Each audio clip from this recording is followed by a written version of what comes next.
بسم اللہ الرحمن الرحیم۔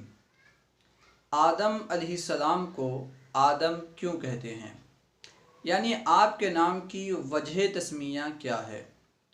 اس بارے میں علماء کرام کے مختلف اقوال ہیں۔ میں آپ کے سامنے دو قول پیش کرتا ہوں۔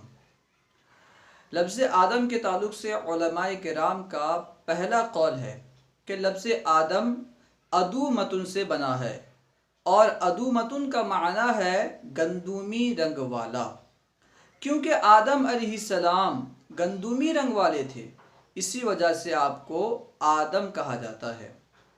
دوسری وجہ یہ کہ لفظ آدم بنا ہے ادیمن سے، اور ادیمن کا معنی ہے ظاہری زمین، کیونکہ آدم علیہ السلام کا جسم مبارک ظاہری زمین سے بنایا گیا تھا، زمین کے ظاہری حصے سے بنایا گیا تھا، اسی وجہ سے آپ کو آدم کہا جاتا ہے۔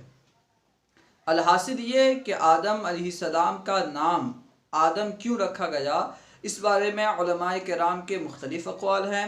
پہلا قول یہ ہے کہ آپ کا رنگ گندمی تھا، جس کی وجہ سے آپ کو آدم کہا جاتا ہے۔